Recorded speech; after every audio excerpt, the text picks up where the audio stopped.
कहानी एक फ्लैशबैक के साथ खुलती है। स्क्रीन पर विजाग का बस स्टैंड दिखता है। भीड़, शोर, अजनबी चेहरे। उसी भीड़ में सत्या खड़ी है। आंखों में डर है, हाथ में फोन और दिल में एक अजीब सी बेचैनी। वो पहली बार इस नए शहर में आई है, सिर्फ एक इंसान से मिलने के लिए, मुरली। लेकिन बस स्टैंड पर मुरली कहीं नजर नहीं आता। सत्या बार बार उसे कॉल करने की कोशिश करती है, पर दूसरी तरफ से कोई जवाब नहीं। फोन की रिंग हर बार उम्मीद जगाती है और फिर उसी पल तोड़ देती है। आसपास के माहौल और जेबकतरों के डर से वो और ज्यादा घबरा जाती है और खुद को सुरक्षित रखने के लिए पास के टॉयलेट में छुप जाती है। यहीं से कहानी पीछे जाती है, ये दिखाने के लिए कि सत्या यहां तक कैसे पहुंची। फ्लैशबैक में सत्या अपनी सहेली के साथ मार्केट जाती है। दोनों को मैचिंग कपड़े खरीदने हैं। हंसी मजाक, छोटी छोटी बातें, सब कुछ नॉर्मल लगता है। सत्या की सहेली साथ में खुश भी है और थोड़ी नर्वस भी, क्योंकि उसका एक बॉयफ्रेंड है जिससे वो हमेशा छुप छुप कर बात करती है। घरवालों से बचकर, नजरें चुराकर वो सत्या से कहती है, बेबी मुझे एक फ़ोन दिला दो, क्योंकि जो फ़ोन वो इस्तेमाल कर रही होती है वो या तो सत्या का होता है या फिर अपनी भाभी का। उसी फ़ोन से वो अपने बॉयफ्रेंड को कॉल करती है, जैसे वो उसकी छोटी सी दुनिया का सबसे बड़ा सीक्रेट हो। इसी दौरान कहानी में मुरली की एंट्री होती है। मुरली एक ऑटो चलाता है। सादा सा लड़का, साफ दिल और पहली नज़र में ही भरोसे वाला इंसान लगता है। उसके बात करने का तरीका, उसका काम नेचर, सब कुछ अलग सा है। मार्केट से लौटते वक्त सत्या और उसकी सहेली को रास्ते में एक लड़का दिखता है। दोनों उसे पहचानती हैं, वो उनके गांव का है। सत्या जानती है कि वो लड़का उसे चाहता है, लेकिन सत्या के दिल में उसके लिए कोई फीलिंग नहीं है। उसकी सहेली उसे देखकर हंस पड़ती है और हल्के मजाक में कहती है, देखो ये इडियट फिर आ गया। दोनों जानबूझकर उसे नजरअंदाज करती हुई आगे बढ़ जाती हैं। दूर खड़ा उस लड़के का दोस्त उसे समझाता है कि ऐसे बेकार में टाइम पास करने से अच्छा है सीधे उसके बाप के पास रिश्ता लेकर चलो। वो ये भी कहता है कि तुम तो वैसे भी रईस हो, तुम्हारे बाप की बात कोई टाल नहीं पाएगा, लड़की का बाप आराम से मान जाएगा। लेकिन ये सब बातें सत्या तक नहीं पहुंचती, वो अपनी ही दुनिया में आगे बढ़ चुकी होती है।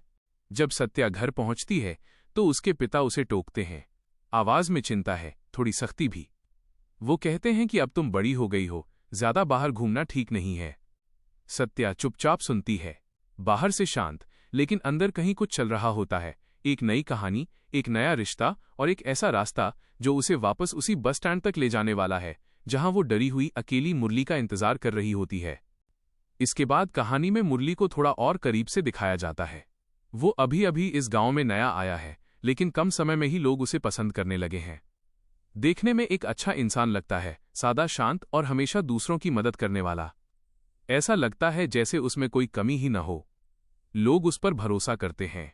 तभी उसे एक कॉल आता है और वो किसी को पिक करने निकल जाता है बिना किसी सवाल के। उधर सत्या और उसकी सहेली की अपनी ही छोटी सी दुनिया चल रही होती है। दोनों के पास अभी कैमरा वाला फोन नहीं है, लेकिन एक्साइटमेंट बहुत है। वे बातें करती हैं कि जब कैमरा फोन आएगा तो कितनी फोटोज लेंगी, कितनी मेमोरीज सेव करेंगी। सत्या तो इसके लिए पैसे भी इकट्ठा करने लगी होती है। उसी दौरान सत्या अपनी उमा दीदी को कॉल करती है उनके कपड़ों का मेजरमेंट लेने के लिए, लेकिन नंबर गलती से गलत डायल हो जाता है। वो कॉल मुरली के पास लग जाती है। सत्या तुरंत रॉन्ग नंबर कहकर फोन काट देती है, लेकिन उस एक पल की आवाज मुरली के दिमाग में अटक जाती है। शायद सत्या की आवाज या बस एक अनजान लड़की की सॉफ्ट सी टोन। मुरली बिना ज्यादा सोचे उसे दोबारा कॉल करता है, सिर्फ बात करने के लिए। इसी बीच सत्या और उसकी सहेली मंदिर जाती हैं। रास्ते में उसकी सहेली अपने बॉयफ्रेंड से मिलने रुक जाती है। सत्या उसे देखकर हल्के मजाक में कहती है, यही मिला था तुम्हें, इतना काला? सहेली हंसकर जवाब देती है, गलत काम मेरे पास ये तो है, तुम्हारे पास तो कोई है ही नहीं। ये बात मजाक में कही जाती है, लेकिन सत्या के दिल को कहीं न कहीं चुभ जाती है। मंदिर में खड़ी होकर सत्या भगवान से मन ही मन कहती है, मेरे लिए भी कोई है या नहीं? अगर है तो मुझे भी उससे मिलवा दो। उसी पल उसका फोन बजता है। स्क्रीन पर मुरली का नंबर होता है। सत्या थोड़ा झिझकती है और फोन उठाने से मना कर देती है। बिना कुछ बोले कॉल काट देती है। कुछ दिन बाद सत्या एक फैमिली फंक्शन में होती है। घर में शोर है, लोग हैं, हंसी मजाक और म्यूजिक चल रहा है। तभी फिर से मुरली का कॉल आता है। इस बार सत्या साफ कह देती है कि मुझे कॉल मत किया करो। उसी समय एक प्रोग्राम शुरू हो जाता है और सत्या गलती से फोन काटे बिना ही वहीं बैठ जाती है। कॉल कनेक्टेड रह जाता है और दोनों की जिंदगियों में एक ऐसा मोड़ आ जाता है जो अभी किसी को साफ दिखाई नहीं देता, लेकिन उसकी आहट महसूस होने लगती है। वहीं उस प्रोग्राम के दौरान सत्या एक गाना गुनगुनाती है। आवाज साधारण होती है, लेकिन उसमें एक सिंसेरिटी होती है जो मुरली को सीधे दिल तक लगती है। वो चुपचाप सुनता रहता है। उसी प्रोग्राम में एक पहेलियों का कंपटीशन भी होता है। सवाल आते जाते हैं और मुरली फोन पर ही सत्या की मदद करता है, धीरे धीरे आंसर्स बताता है। सत्या मुस्कुराती है, कॉन्फिडेंट महसूस करती है। लेकिन आखिरी सवाल ऐसा होता है जिसका जवाब दोनों को ही नहीं आता। उसी अधूरे सवाल के थ्रू दोनों के बीच एक अजीब सा कनेक्शन बन जाता है, जैसे कुछ बातें जवाब के बिना ही समझ आ गई हों। इसके बाद सत्या और मुरली की बातें बढ़ने लगती हैं। अब कॉल सिर्फ बातें करने के लिए नहीं होती, बल्कि दिन का हिस्सा बन जाती हैं। सत्या धीरे धीरे मुरली से इमोशनली कनेक्ट होने लगती है। उसकी आवाज, उसका समझाना, उसका केयर, सब कुछ सत्या को सुकून देने लगता है। इधर चंदन सत्या को पसंद करता है। वह सत्या से मिलने के बहाने बार बार अपनी कपड़ों की दुकान खोल देता है। लेकिन उसकी मां को ये सब बिल्कुल पसंद नहीं। उसकी नज़र में सत्या एक गरीब घर की लड़की है। वो चंदन को समझाती है कि इस लड़की का पीछा छोड़ दे, मगर चंदन अपनी मां की एक भी बात नहीं सुनता। एक दिन सत्या अपने पिता के साथ उसी दुकान पर आती है। माहौल ठंडा हो जाता है। चंदन की मां सत्या को नीचा दिखाने की कोशिश करती है। उसके कपड़ों, उसके स्टेटस, उसके घर को लेकर ताने मारती है। सत्या कुछ नहीं कहती, लेकिन उसकी आंखों में दर्द साफ दिखता है। वह अपने पिता का हाथ पकड़कर चुपचाप वहां से चली जाती है। कहानी फिर मुरली की तरफ लौटती है। मुरली हर वक्त लड़कियों की मदद करता है। अगर वो देखता है कि कोई लड़की परेशानी में है तो बिना हिचक उसका साथ देता है। वो अपना नंबर भी दे देता है कि कभी कोई प्रॉब्लम हो या कहीं आना जाना हो तो कॉल कर लेना। उसकी ये आदत उसे और भरोसेमंद बना देती है। उधर चंदन सत्या को सीधे अपना लव नहीं बताता। वो अजीब अजीब तरीके अपनाता है। जब सत्या एक बार उसकी दुकान पर आई थी, तब उसने चोरी से उसकी एक फोटो ले ली थी। बाद में उस फोटो को एक बड़े बैनर पर छपवाया जाता है, बिल्कुल वैसे ही जैसे किसी मॉडल का प्रमोशन किया जाता है। फोटो वाकई बहुत खूबसूरत होती है। सत्या उसे देखती है, उसे भी पसंद आती है, लेकिन वो कुछ नहीं बोलती। अंदर ही अंदर उसे ये सब थोड़ा अजीब लगता है। इसी बीच सत्या को मुरली का कॉल आता है, लेकिन इस बार फोन मुरली ने नहीं किया होता, उसकी दीदी ने किया होता है। मुरली की दीदी सत्या से आराम से बात करती हैं और मुरली के बारे में सब कुछ बता देती हैं। कैसे वो हर वक्त सत्या की बातें करता रहता है, कैसे वो उसे पसंद करता है और कैसे उसका दिल पूरी तरह सत्या से जुड़ चुका है। ये सब सुनकर सत्या का दिल भी नरम पड़ जाता है। वह भी मुरली को चाहने लगती है। इसके बाद दोनों घंटों घंटों फोन पर बातें करने लगते हैं, बिना थके, बिना ऊबे। बाहर से ये सब एक सिंपल लव स्टोरी जैसा लगता है, लेकिन कहीं न कहीं कहानी के अंदर एक हल्का सा सस्पेंस भी पल रहा होता है, जो अभी शांत है लेकिन खत्म नहीं हुआ। चंदन किसी तरह अपनी मां को मना लेता है और सत्या को देखने के लिए उसके घर आता है, सत्या के पिता से उसका हाथ मांगने के इरादे से। उधर सत्या का दिल अब पूरी तरह मुरली से जुड़ चुका होता है। वो मन ही मन यही चाहती है कि किसी तरह कोई कांड हो जाए और ये रिश्ता टूट जाए। चंदन अपनी मां को लेकर तो आता है, लेकिन उसकी मां अपनी जिद पर अड़ी रहती है। वो सत्या के पिता को नीचा दिखाती है, उनकी हालत और हैसियत पर ताने मारती है और बिना रिश्ते की बात किए ही वहां से चली जाती है। सत्या ये सब देखकर अंदर ही अंदर खुश हो जाती है। अच्छा हुआ रिश्ता नहीं हुआ। उसकी सहेली उसे समझाने की कोशिश करती है। वो कहती है, तू किसी से बिना देखे प्यार कैसे कर सकती है? तूने तो उसे देखा तक नहीं। ये प्यार नहीं, पागलपन है। लेकिन सत्या उसकी एक भी बात नहीं सुनती। उसके लिए मुरली की आवाज, उसकी बातें, उसका समझना ही सब कुछ होता है। मुरली सत्या से कहता है कि वो उसे देखना चाहता है, एक फोटो भेजने को कहता है। सत्या हंसकर मना कर देती है, उसके पास तो कीपैड वाला फोन होता है। वो कहती है, फोटो क्या देखोगे, सामने से मिल लो। मैं विजाग आऊंगी तुमसे मिलने के लिए, फिर तुम मुझे पूरा शहर घुमाओगे, बीच भी दिखाओगे। मुरली मुस्कुराकर हाँ कह देता है, जैसे उसे इस मुलाकात का बेसब्री से इंतजार हो।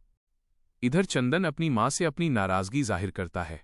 वो कहता है कि हमारे पास इतना पैसा है, फिर भी आप दूसरों को पैसों के लिए नीचा दिखाती रहती हैं।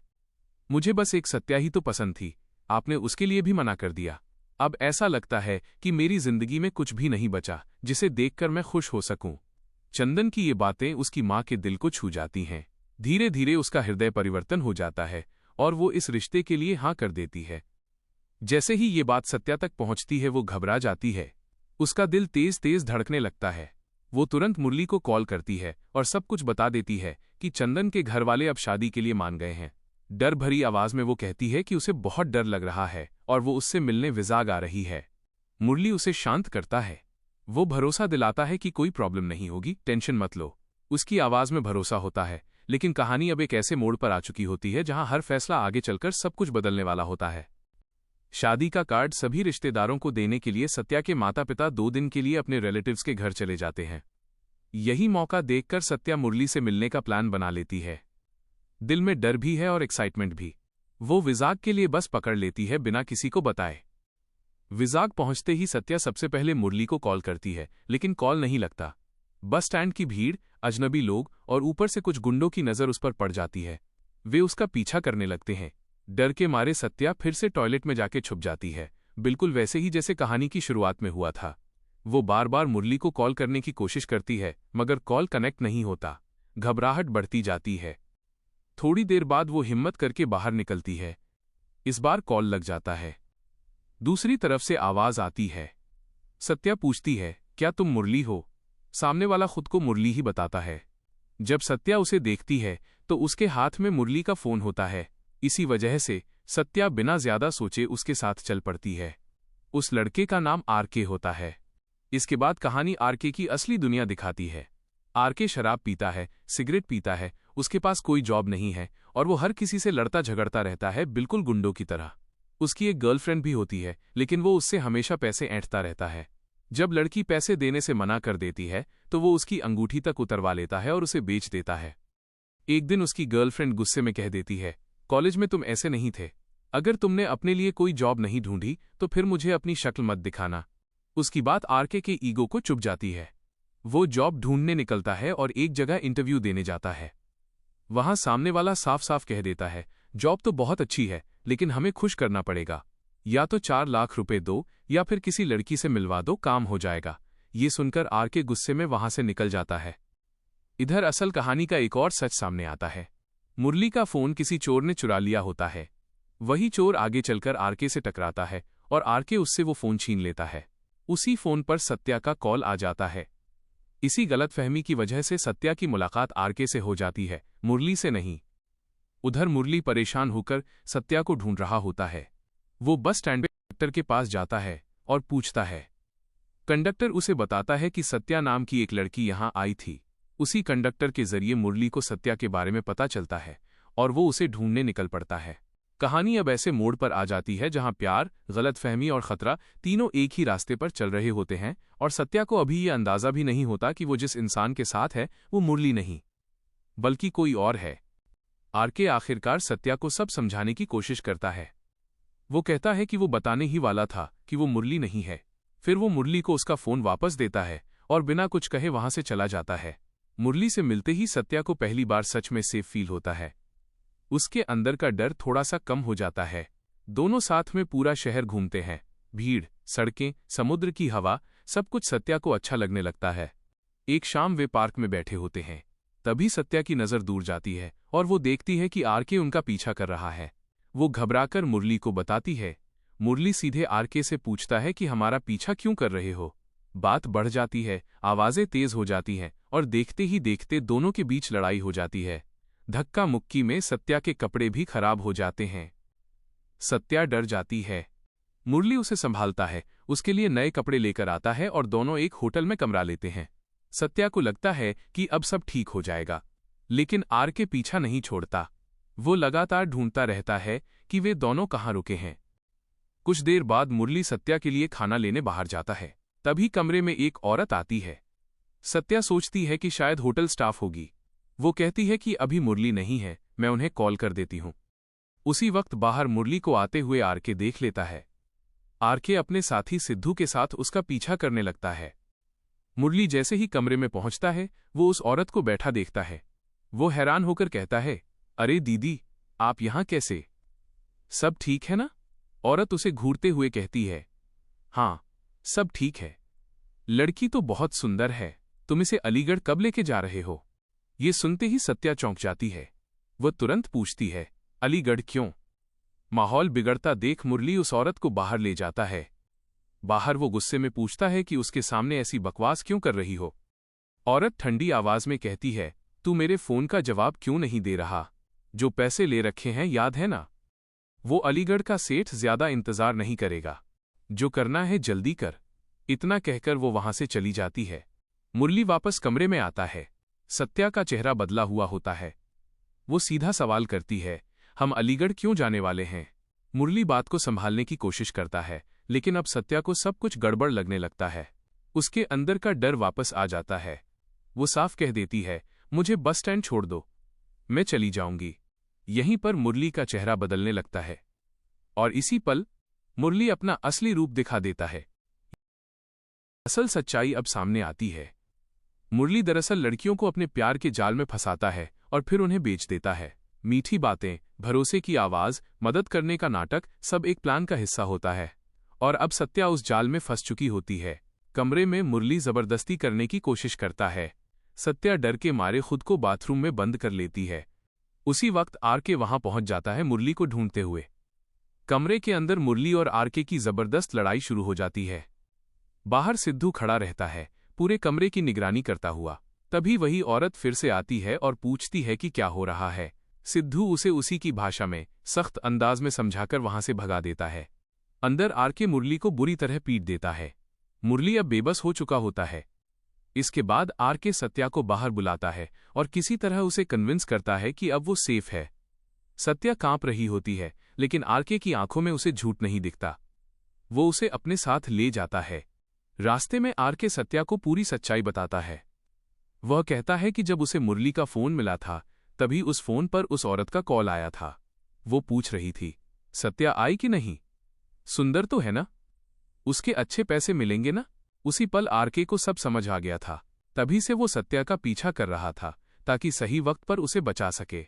उसी दौरान आरके की गर्लफ्रेंड का फोन आता है। वो सत्या से बात करती है और उसे भरोसा दिलाती है, डरो मत, कुछ नहीं होगा। आरके अच्छा लड़का है, वो तुम्हें सेफली घर छोड़ देगा। उसकी आवाज में सच्ची चिंता होती है। आरके सत्या से पूछता है, डरो मत, तुमने खाना खाया? सत्या हल्की सी मुस्कान के साथ कहती है, तुमने कहा था ना मुझे बीच घुमाओगे? जिसे घूमने के लिए बोला था उसने तो मुझे बेचने की कोशिश कर दी। आरके शांत लहजे में कहता है, बस इतनी सी बात है, चलो। वह उसे बीच लेकर जाता है। समुद्र की हवा, लहरों की आवाज और खुला आसमान, सत्या पहली बार खुद को जिंदा महसूस करती है। डर अभी भी है, लेकिन उसके साथ एक राहत भी है। यही मूवी अपना मैसेज देती है, हमें बिना जाने समझे किसी पर भरोसा नहीं करना चाहिए। प्यार के नाम पर धोखा, मीठी बातों के पीछे छिपी सच्चाई, ये सब रियल लाइफ में भी होता है। आखिर में दिखाया जाता है कि सत्या चंदन की दुकान पर जाती है। चंदन उसे देखकर शांत रहता है। वो कहता है, हम सब आपके डिसीजन का वेट कर रहे हैं। सत्या हल्की सी मुस्कान के साथ जवाब देती है, जब सही समय आएगा तो मैं बता दूंगी। और कहानी यहीं रुक जाती है, एक अनुभव के साथ जो सत्या को पहले से कहीं ज्यादा मजबूत बना चुका होता है।